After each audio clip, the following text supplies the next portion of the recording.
ಸತ್ಯವು. ಅದಕ್ಕಾಗಿ ಅವರು ಕುಲವು ಮತಗಳು ಜಾತಿ ನೋಡಲಿಲ್ಲ. ಅದಕ್ಕಾಗಿ ಇದು ಯಾವತ್ತು ಜಾಗೃತ ರಕ್ಷಣೆಕ್ಕಾಗಿ ನಾವೆಲ್ಲಿದ್ರೂ ಕೂಡ ಯಾವ ಕುಲಸ್ಥರಾದ್ರೂ ಕೂಡ ಪರಮಾತ್ಮ ಹತ್ರ ಹೇಳ್ತೇನೆ,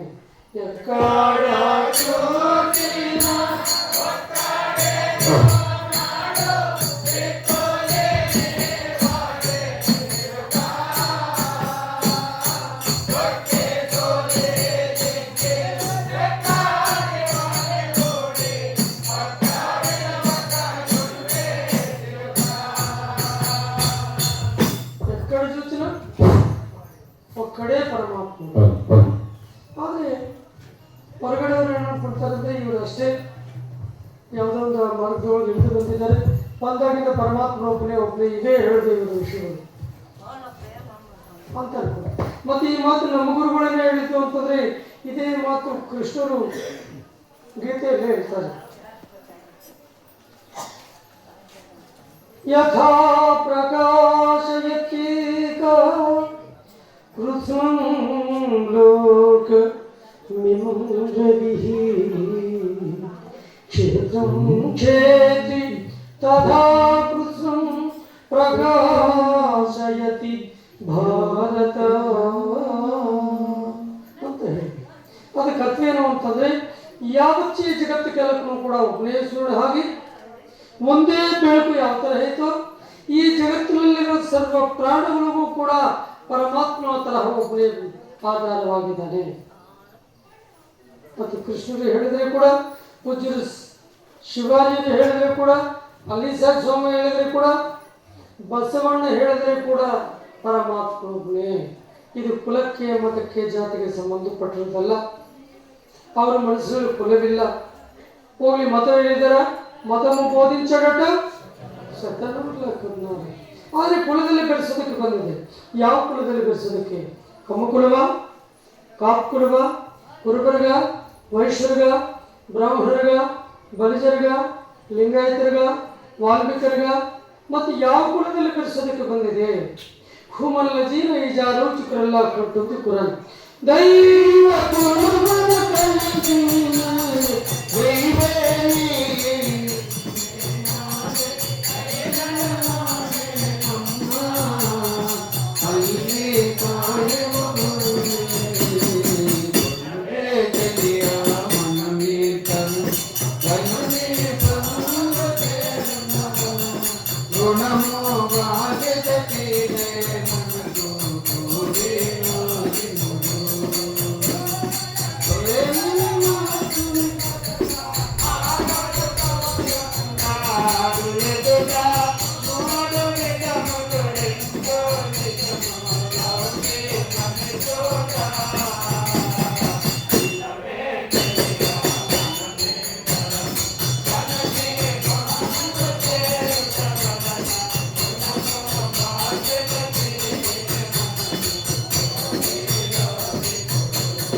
ದೇವಲೋಕದಿಂದ ಕುಲಕ್ಕೆ ಕೇಳಲು ಬಂದೈತಾ?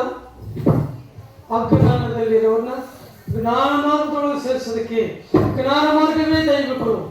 ಈ ಜ್ಞಾನ ಮಾರ್ಗದೊಳಗೆ ಸೇರಿಸೋದಕ್ಕೆ ನಮಗೆ ಈ ಪವಿತ್ರವಾಗಿರೋ ಈ ಹಿಂಗ ಮಾರ್ಗಕ್ಕೆ ಸಂಬಂಧಪಟ್ಟಿರೋ ವೇದಗಳಲ್ಲಿರುವ ರಹಸ್ಯವನ್ನು ಹೊರಗಡೆ ತಿಳಿಸೋದಕ್ಕೆ ಪರಮ ಗುರುಗಳು, ಜಗದ್ಗುರುಗಳು, ಪೈಗಂಬರರು, ಪ್ರವಕ್ತಗಳು, ಮಹಾಗುರುಗಳು, ಸದ್ಗುರುಗಳು ನಮಗಾಗಿ ಕಾರಣವಾಗಿದ್ದಾರೆ.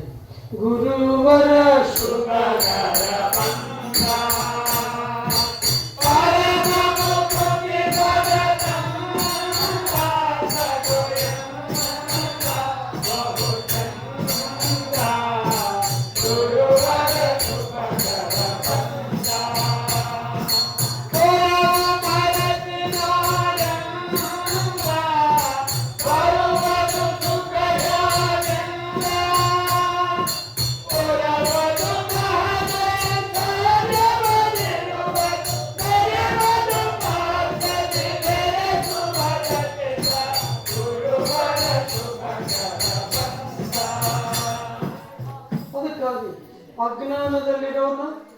ಜ್ಞಾನ ಮಾರ್ಗದೊಳಗೆ ಸೇರಿಸಲಿಕ್ಕೆ ಜ್ಞಾನ ಮಾರ್ಗವೇ ದಯವನ್ನು ಕೊಡೋದು.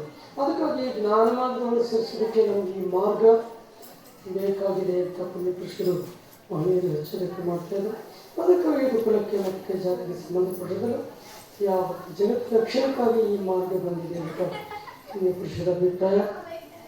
ಆದರೆ ಇವತ್ತು ಇಲ್ಲಿ ಮುಂದೆ ಕೂತ್ಕೊಂಡು 2-3 ಮಾತುಗಳು ಮಾತಾಡ್ತಾರೆ. ಇಲ್ಲಿ ಕೂತ್ಕೊಂಡಿರೋರಿಗೆ ಏನೂ ಗೊತ್ತಿಲ್ಲ ಅಂತ ನಿಮಗೆ ತಿಳಿದಂಥ ಮಾತುಗಳು ನಾವು ಈಗಲೇ ಆಕಾಶದ ಬಂದು ನಿಮಗೆ ತಿಳಿಸ್ತಾ ಇದ್ದೀವಿ ಅಂತಂದರೆ ನಮಗಿತ್ತು ಅಭಿಮಾನಿಸ್ತೀವಿ ನಮ್ಮಲ್ಲಿ. ಯಾಕಂದರೆ ಪುಣ್ಯಪುರುಷರು ಮಹನೀಯ ಮಹಾತ್ಮರವರು ಏನಂತ ಹೇಳಿದ್ದಾರೆ, ಅಲ್ಲಿ ಸಾಹೇಬ್ ಗುರುಣಿ ಅಧಿಕ ಶಿಷ್ಯರೊಳಗೆ ಅತಿ ಮೂರ್ಖರು ಯಾರು ಅಂತಂದರೆ ನಮ್ಮಂಥ ಮೂರ್ಖರು ಇಲ್ಲ ಅಂತ ಹೇಳಿದ್ದಾರೆ ಪುಣ್ಯಪುರುಷರು. ಪಾಪಗಳು ಯಾರು ಅಂತಂದರೆ ನಮ್ಮಂಥ ಪಾಪ ಇಲ್ಲ ಅಂತ ಹೇಳಿದ್ದಾರೆ.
ಅದಕ್ಕಾಗಿ ಮಹಿಳೆ ಮಹಾತ್ಮರು ನಾವು ಪಾಪಗಳು ನಾವು ದ್ರೋಹಿಗಳು ಅಂತ ಅವರೇ ಮಾತಾಡ್ಕೊಂಡಿರುವಾಗ ಅವರು ಪಾದ ಧೂಳಿಯಲ್ಲಿ 600 ಎಣ್ಣೆಯಷ್ಟು ಕೂಡ ನಾವು ಸಮಾನವಾಗಲ್ಲ.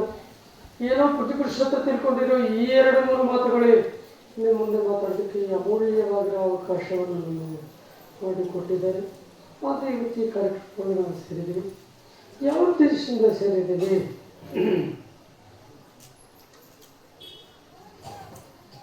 ಪುಣ್ಯಪುರುಷರು ಮಹಿಳೆಯರು ಮಹಾತ್ಮರು ಒಂದು ಮಾತು ಹೇಳ್ತಾರೆ, ಈ ದಿನಮಯುಗ ದುರ್ಲಭಮರ ಅಂತ ಹೇಳ್ತಾರೆ. ಅಂದರೆ ಇಂತಹ ಸಮಯವು ಮತ್ತೆ ಮತ್ತೆ ಬರಲ್ಲ. ಯಾಕಂದ್ರೆ ಒಂದೊಂದು ಕ್ಷಣ ಹಿಂದಕ್ಕೂ ಹೋಗ್ತಾ ಇದ್ರೆ ನಮ್ಮ ಆಯುಷ್ಯ ಕಡಿಮೆ ಆಗ್ತಾ ಇದೆ. ರಾತ್ರಿ ಕಳೆಯಿತು ನಿದ್ದೆಯಲ್ಲಿ, ದಿನ ಕಳೆಯಿತು ಊಟದಲ್ಲಿ, ರತ್ನದಂತ ಈ ನರಜನ್ಮ 3 ಕಾಸಿಗೆ ಹೋಯಿತು. ರಾತ್ರೆಲ್ಲ ಕಳೆದು ಹೋಗ್ತಾ ಇದೆ ನಿದ್ದೆ ಒಳಗೆ, ಹಗಲೆಲ್ಲ ಕಳೆದು ಹೋಗ್ತಾ ಇದೆ ಊಟದಲ್ಲಿ. ಮತ್ತೆ ಇದಕ್ಕೇನೋ ಬಂದಿದ್ದು ನಾವು ರಾತ್ರಿ ನಿದ್ದೆ ಮಾಡೋದಕ್ಕೆ, ಹಗಲು ತಿನ್ನೋದಕ್ಕೆ ನಾವು ಈ ಜಗತ್ತಿಗೆ ಬಂದಿದ್ದು ಅಲ್ಲ.